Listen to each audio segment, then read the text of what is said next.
Hey guys, it's Justin Parnell back again with another episode of Journey of Discovery, the free-to-play MTG Arena series. If you want to see more content like this, be sure to subscribe to our YouTube channel here and leave a like and a comment and share it if you can. That really helps spread the word of the channel. And if you want to support the Thinktwice podcast, go to Thinktwice or patreon.com/ThinktwiceMTG, and you can search Thinktwice MTG on any of our platforms: SoundCloud, iTunes, Google Play Music, Stitcher, and Spotify.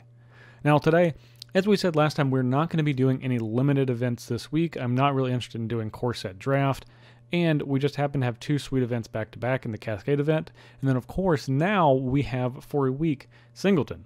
So I'm going to be playing some Singleton. As some of you that follow me on Twitter know, I actually talked about playing Singleton when it's not even a format. I just load up Singleton decks into the Best of One queue, which has been a lot of fun.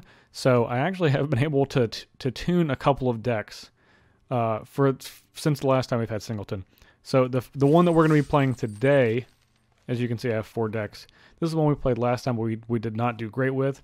But these 3 have actually been pretty good. But my favorite one is the Abzan Tokens Singleton deck.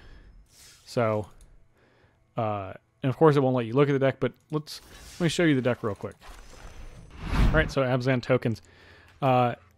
This is primarily white and green. I know 2 white and green decks back to back, which is not exactly what I'm always expected to play, but it just so happens these 2 events kind of lined up as they did. But this is a tokens deck. Now that doesn't mean that we have every single thing that makes tokens, because this is a deck that I've spent a lot of time on to try to make work at every phase of the game, regardless of the combination of cards you draw, of course. So we have a lot of card advantage for a green deck. We have Dawn of Hope, we have Mentor of the Meek, Elf Rejuvenation away for card advantage. In this deck, Slimefoot is Knight of Autumn, as we can often trade something for our opponent. March of Multitude is obviously one of our best cards. Shalai, we know, always puts in a lot of work. Poison Tipped Archer is an MVP in this deck because we have so many tokens. Conclave Tribunal, often when we have this in a deck, it's probably one of the best cards in the deck. And then we have a smattering of Planeswalkers. We have a Johnny Adversary Tyrant. We have Watley, Radiant Champion, Karn, Scion of Urza, Vivian Reed, and then Vraska, Relic Seeker. And then on the top end, we have a lot of things that make token: Tindershoot Dryad, Tritani Discordant. We have Assure and Assemble. We have Vraska, which of course makes tokens. And then we have Divine Visitation, which anytime that anything makes a token, it's going to turn into a 4/4 Angel. Our mana base is pretty good. I still don't have an Overgrown Tomb, despite having essentially play sets of 3 of the lands and Watery Grave, and I have 3 Temple Gardens and 4 Sacred Foundries, 0 Overgrown Tombs, and that's kind of just, with Singleton, or with a free-to-play account, that's going to happen sometimes. But our mana is good enough. That's really the only thing that we're missing. So we have 1 Swamp in case we need to go get that. A card that we could use if we had it, and of course the name escapes me. Oh, here we go. Yes, is a card that we could use to great effect if we had one is Izani Thousand-Eyed. This obviously makes a lot of tokens. We can kind of recur it a little bit with some of our other cards, but we don't have one. I haven't opened one for some reason. This would be a great pickup, even though double black is a little bit tricky in our deck. It would be something that we could use, so maybe next time. But for now, we're going to roll with what we got. So we've already entered the event, so I will be back in just a second for game 1. All right, not a great start mana-wise for our opening hand. We do need to hit a couple of lands.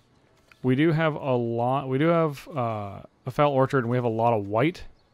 So due to the strength of our hand and our ability to kind of come back with a lot of things that say gain life, if we're facing an aggressive deck, I'm going to keep this. And we're going to... It is a risky hand. But we have a fairly low curve. So I'm not super worried about it. And there's a 2-drop. We still would rather have a land, but at least we didn't draw something expensive. Okay, and we're going to run out the Harpooner here.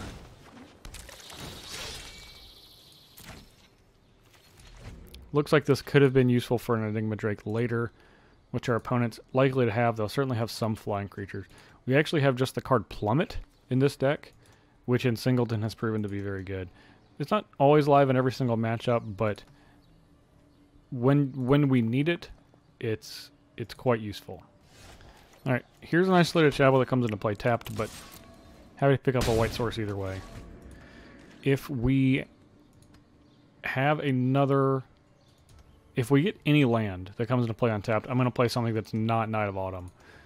Being able to have that for its destroy in an artifact or enchantment side is the side that we're most interested in keeping. There's a Murmuring Mystic for our opponent. I would like to go ahead and get this War Leader onto the battlefield. That way, if we draw another land, we have the chance to resolve Trostani, which is quite powerful with the War Leader.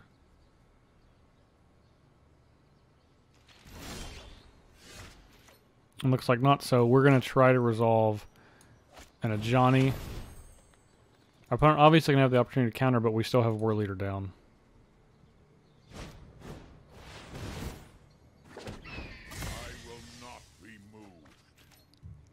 Alright, so we're going to just attack with the War Leader. They can't eat one of our tokens, but just one.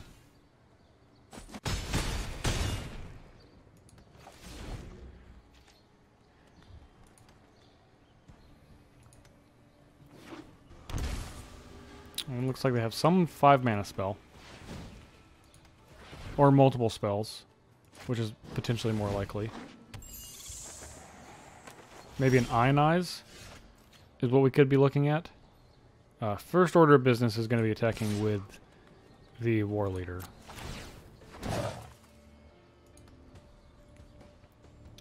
Ionize or a... Maybe... It's some sort of counterspell for sure, so what do we want to run into the counterspell? Probably not Karn. Probably this History of Benalia.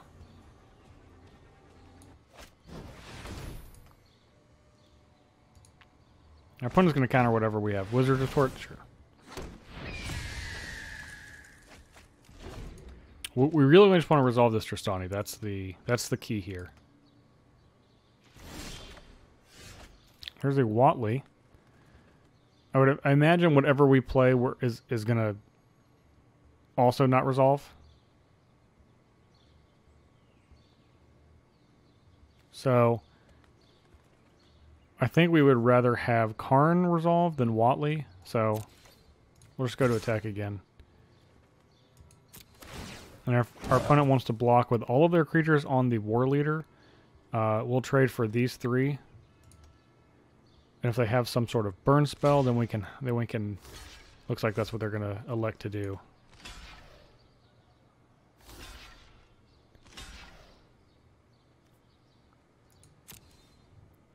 And that's how we'll do it. So let's play Karn, which is likely... Oh, did not immediately... let's see. Immediately resolved. Okay, well, we'll just draw cards, see if we can hit a land.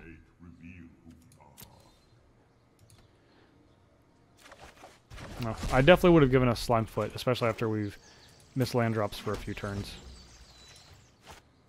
Niv Mizzet? Alright. Well, that is going to make it very difficult for our opponent, as we are going to put our opponent to 1. Now, Niv Mizzet's going to be able to eat something, but we're still going to hit our opponent for 6 and gain a lot of life. Yeah, that's probably going to be enough. Alright, that's 1. Alright, game 2. This is a similarly loose hand, although we do have an Amara on 2. And I'm pretty confident we're going to hit lands. Why? Why am I confident? Because we deserve it. And sometimes you gotta treat yourself to some lands. Look at that. Alright. Now we need to treat ourselves to a couple more lands. We can't just stop here. Justice Strike, okay. Imara never lives. Let's play this second white source. And then if we draw an untapped one, we can play this to Johnny against our unsuspecting opponent. We did not. Alright. This would be a good time for them to play an Aurelia. That is not an Aurelia. That is the opposite. That's a Legion War Boss. Alright, so we need to hit an untapped land so we can play Tristani. That's really what we want. Okay, that was not an untapped land. We can bring back a Johnny. Or we can bring back Imara. I think that's actually our best course of action. I understand you're in need of some return to the fight.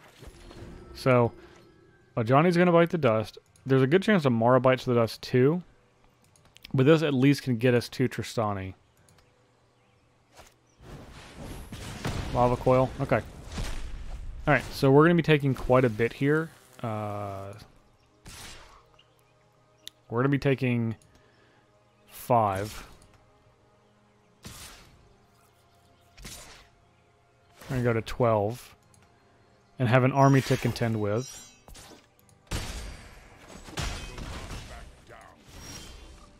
Okay. Alright. So, if we can untap land next turn, we can have this assemble at instant speed, which I'm sure our opponent will not be prepared for. We really just need our Tristani to live. Fortunately, they have used their Lava Coil, which is great for us.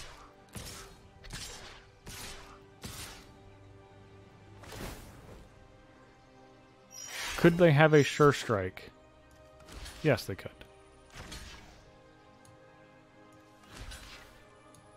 Would that be bad? Yes, it would. So, because I am scared of Sure Strike, we get completely blown out and probably lose the game if they have Sure Strike. So it's not even worth, it's just worth taking an extra 1.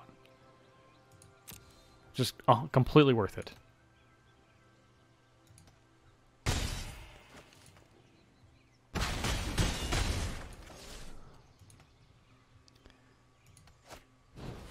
Okay, Mentor. Sure thing. Alright, there's a land. Okay.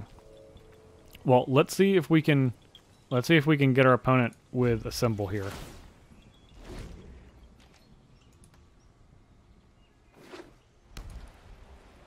Imagine the answer is probably yes.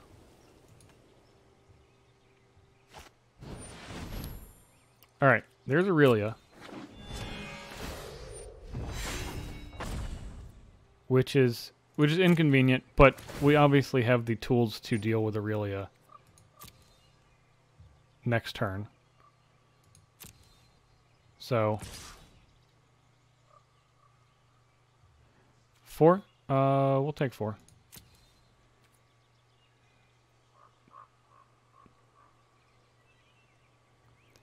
We could actually block, give it +1/+1. And kill Danitha, but I think I would rather have all of these. So we'll say no blocks.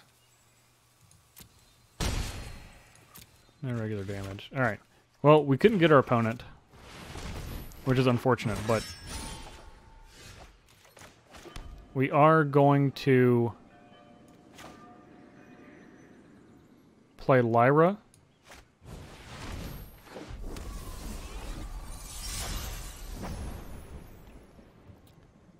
And our opponent could...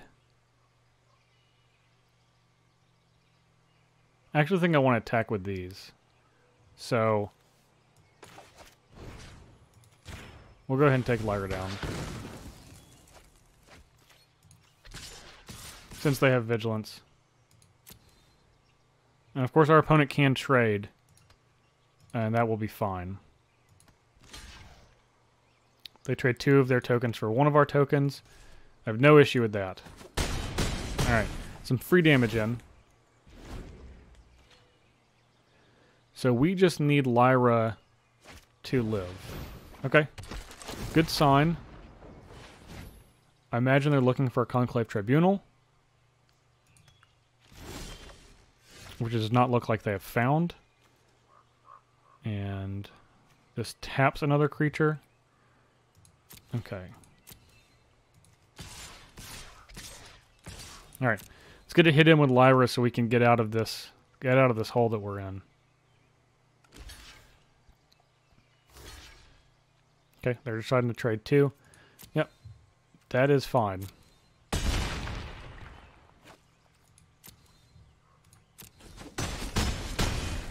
Okay. Well, we will play a Karn. Draw a card. Oof. Find Infinality.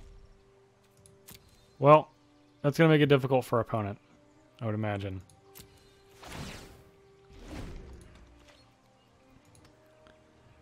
Now, they can tap Lyra, but it costs them 3 mana, so they're not really getting anywhere. And they know that we have a find. So, I don't exactly know what their plan is.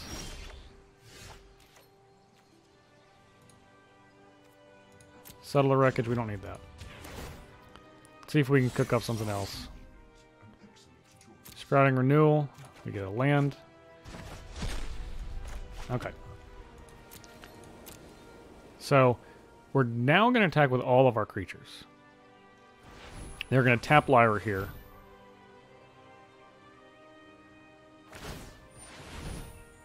And that's totally fine. Alright. So, we're going to attack all out. We're going to attack with Tristani now too, because if they want to double block Tristani and take 6... Nope. First strike damage. Okay, shock here.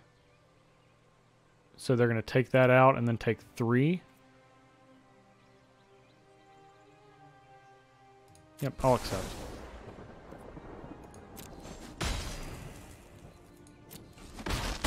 Okay, so at end of turn, we're going to destroy the Guild Mage.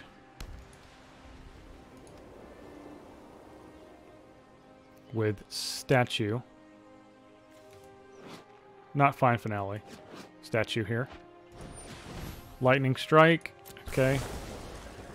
Looks like they're wanting to get aggressive. They're going to attack Karn. Okay. No, we have no blocks. Karn will take 4. Please stop. Karn does not care for that. Alright. Take out this Guild Mage. You can tap a creature if you want. Oh, that's a good one. Let's see if we can find something else. So we're going to get a Swamp.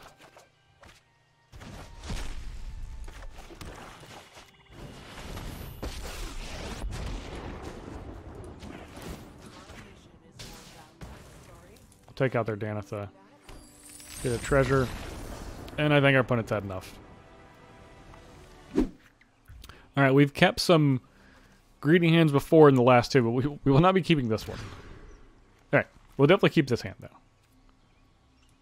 All these tapped lands. Let's put the Sprouting Renewal on the bottom. Need some lands that come onto the battlefield untapped, like such. This will let us play a turn 3 Mentor of the Meek. Not Monastery Mentor, I could only wish. Okay, well, it looks like we'll play this Forsaken Sanctuary. I probably should have cut some of these lands out.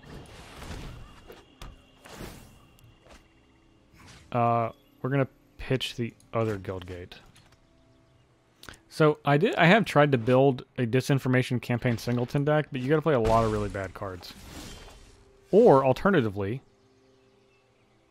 you can just draw your really good ones. I found that to be trickier. We'll play Mentor.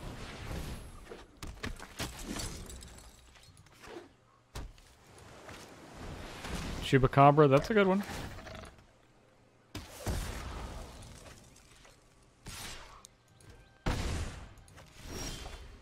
Okay, Plummet, which is not exactly going to help, but we will play our Harpooner,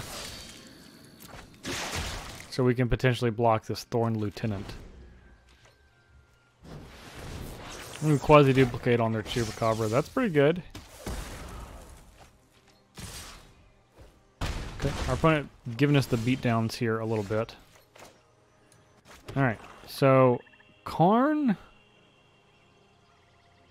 not going to be great here,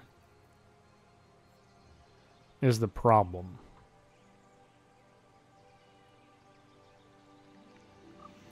If we make something small, because we're gonna sleight of hand and then let our opponent pick, and then Karn bites the dust. So I think we're actually just gonna pass. We're probably gonna Assassin's Trophy something at the end of turn. We may actually have to do it now, so we don't die. He can return. Our opponent could probably return this other Chupacabra. Okay, we'll get the token. It's more likely that they'll return it from their graveyard to their hand, or what have you, than anything else. Let's see if we can regret it. Unless they play a large... Okay. If they played a large flyer, that would be great. We really just want our... Yeah, Plummet's gone. Knight of Autumn's not bad. Knight of Autumn is not bad. I think we can... I actually think we need to get rid of this disinformation campaign. Though... No, we can't. We need to get Karn down because they just have the quasi-duplicate and they can just copy their Chupacabra again. So that's not going to get us anywhere. Alright, and this is going to draw us a land, which we're not going to play because if our opponent can return disinformation campaign, then it gets hairy, and if our opponent spends their entire turn attacking Karn... Oh, wait. Oh, they're going to spend their turn attacking us and then kill us. Okay, that's a good way to do it, opponent. That's a good way to do it. Alright, we're on the draw with an expensive hand, but we do have a Druid as a Cowl, so we are actually going to keep this greedy hand again. See, that was the issue last time, is we did not keep the greedy hand. But now we're rewarded with having to play the entire Plain of Mirrodin. The good news is, we know how to beat Mirrodin. We got him right here. This time it'll be on purpose.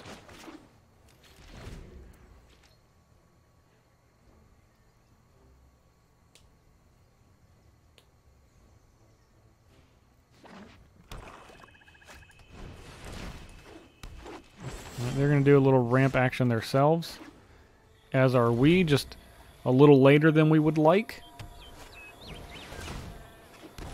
Okay. Do they have a follow-up land for free out of their hand? They do. Powerful. Powerful stuff. Let's play Druid of the Cowl.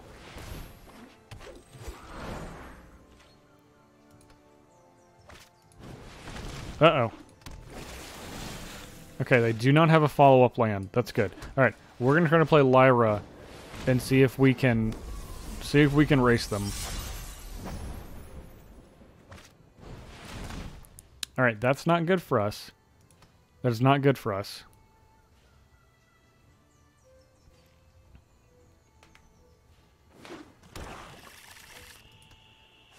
Yeah, I have a couple of triggers. They're likely going to be able to play another land, which is going to get them the city's blessing. Oh, they cannot. Okay, that's good. That's good stuff. Let's play Elvish Rejuvenator. And we'll get this Memorial to Folly.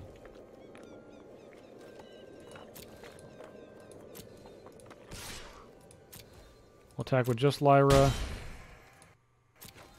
And then we'll play Mara.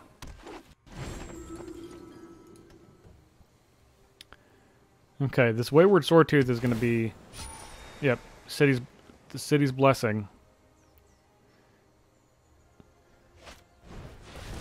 All right, there's only so long we're going to be able to race, but we're definitely going to try. No blocks.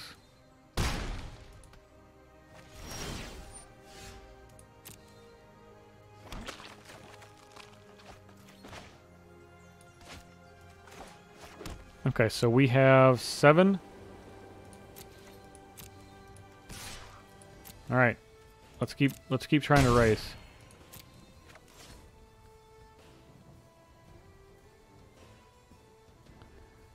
We are going to do a shore or a symbol this turn, one way or the other. If we need to protect Lyra, we'll do that. If we need to make 3 tokens, then we will do that. Oh, that's troublesome.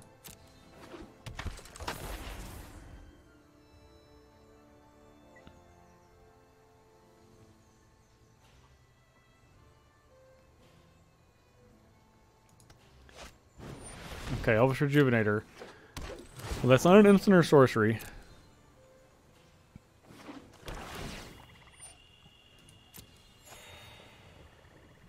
So this Find of Finality is not doing a great job.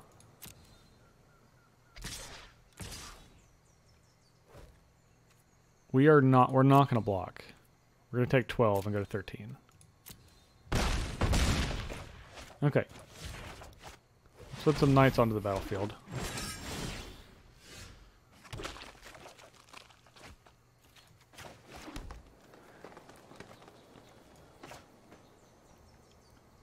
Okay. If our opponent does not have...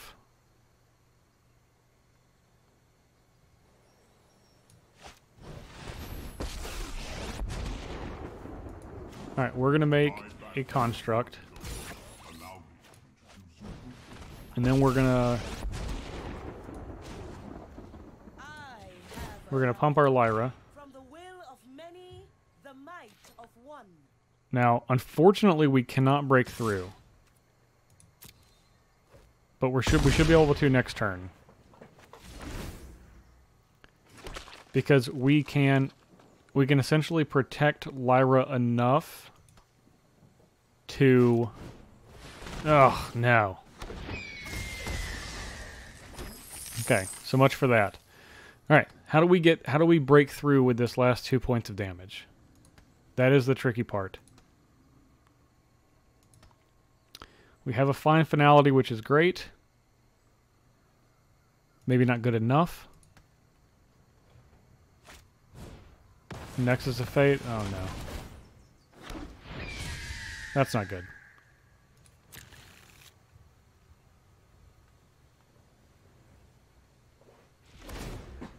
Alright, our opponent did not attack, so that was kind of them.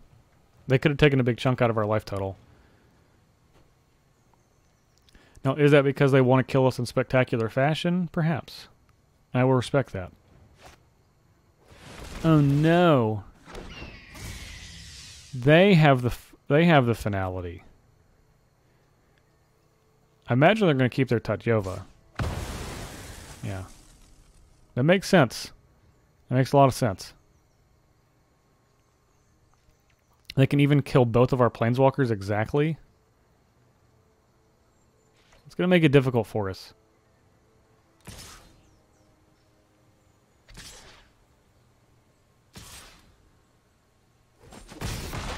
Okay. We're truly against all odds here. only potentially buffered by our extremely large life total. Okay, well, we're obviously going to get back Lyra.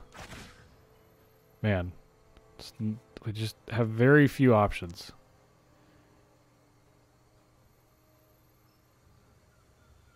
We can't play anything else.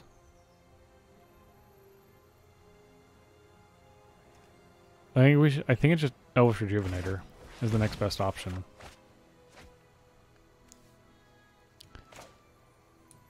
And we're playing a land out, so in case next turn we draw a land and we need to Memorial to Folly, we can do so. We just need to hit our opponent one time. Okay, that's a Chupacabra. That is not going to be good. I do not know how we're going to deal our opponent this last bit of damage.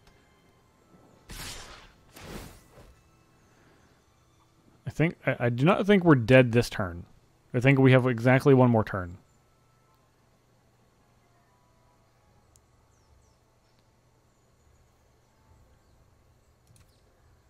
Yeah, I don't think our opponent has anything big enough. They don't. So, 10, 22, 23. We'll go to 3.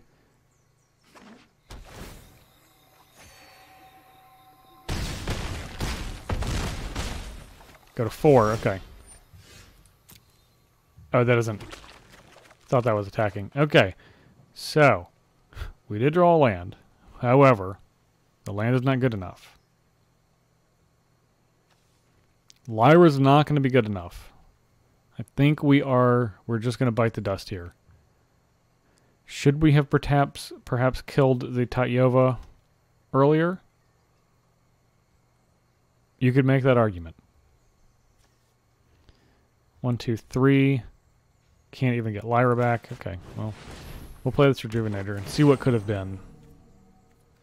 A bunch of Planeswalkers. And maybe our opponent will think that we have drawn a Settle the Wreckage. If only, opponent, if only.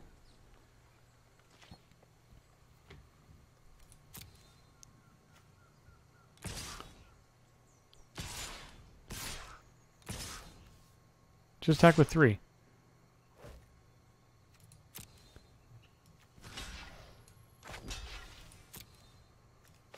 Alright. Good game. We have nothing. We fought valiantly, but we could not beat the Benthic Druid. Alright, well, unfortunately we only got to 2 wins. I've been struggling in Singleton, it seems like. But the good thing is this format's fun. 500 gold is very minimal. Essentially, we paid 200 gold to open a pack. It was like a random pack.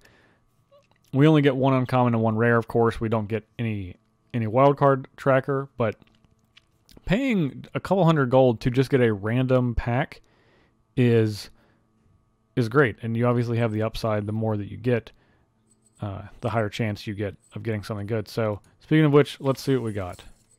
So, just an uncommon, and then our rare. You know, I would love to get like an Overgrown Tomb here, and not a Sacred Foundry or a Watery Grave. And so we get a Carnal Troll. Well, okay. Well, here we are. So, thank you guys very much for watching. We'll be back next time with some limited if they change it from Core 19. I'll still probably not be playing Core 19 Draft. But if they do change it, then we're going to be back with some limited and maybe some more Singleton for next week, depending on how long that stays. But thank you guys very much for watching. Be sure to subscribe to this channel to get all of the content from myself, doing the Journey of Discovery series, as well as Ali and his stream highlights. He plays all sorts of crazy brews. If you want to support the show, this show and Thinktwice podcast, go to patreon.com/ThinktwiceMTG. That's the way that this show is made, so be sure to support if you are able. And of course, search Thinktwice MTG on SoundCloud, iTunes, Google Play Music, Stitcher, and Spotify. Thank you guys very much for watching. Catch you next time.